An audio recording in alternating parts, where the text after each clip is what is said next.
Welcome to the Science Business Network. My name is Richard Hudson, and we are at the EU Energy Challenge Conference here in Brussels.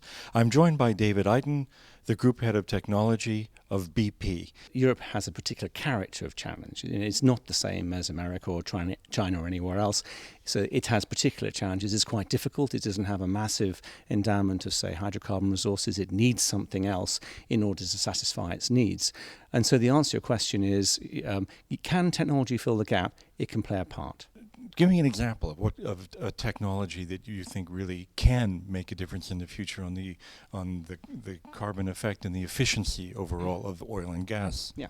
So if you want, let's pick oil as a starter. If you want to look out into the future, you can either go on moving into newer and more difficult parts of the world. Arctic would be a good example of that, and try and capture the next piece of oil there. Or alternatively, you've got large field developments that have already happened around the place, Middle East in particular, and we only get 30-40% of the oil out of the ground. So if we can actually get 60-70% of the oil out of the ground by the advances in technologies, it's called enhanced oil recovery, then we don't need to go anywhere else. We can get a lot out of that. And that's one of the big things that we're investing in, low-cost opportunities to get extra oil out of the ground. That's one example of the sorts of things that we do. Another is unconventional gas. Actually, shale gas, otherwise known as. Shale gas, but tight gas is quite similar technologies. We've been a big player in this particular field, actually going back as far as the 1950s.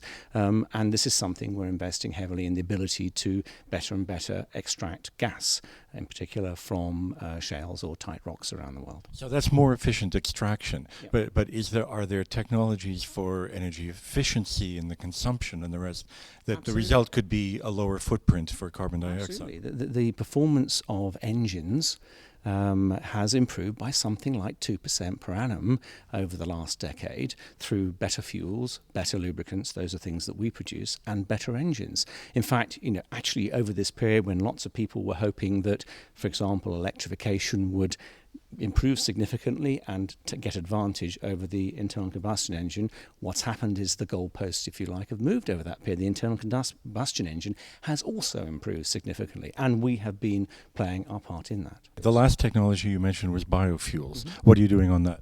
Well, we have biofuels it was the energy business if you go back a few hundred years. It really was how the world powered itself, and then the Industrial Revolution came. But in fact, it always has been a big business. It's how we as humans fuel ourselves.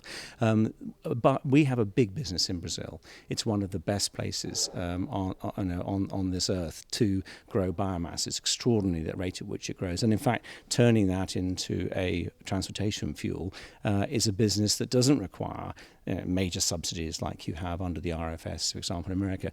To compete today, it's almost 50% of the transport fuel pool in Brazil today, without giving it a big leg up, if you like. So it's a viable and profitable business today, and that is the cornerstone, if you like, of our biofuels business. And frankly, Brazil is like the Saudi Arabia of the biofuels or biomass business. So that's the center of our business. And obviously what we're trying to do is to do that very well, but also to get more and more and more out of the biomass that we produce and to grow more biomass per unit of land that we have there. Thank you very much for joining us, David. Thank you. And thank you.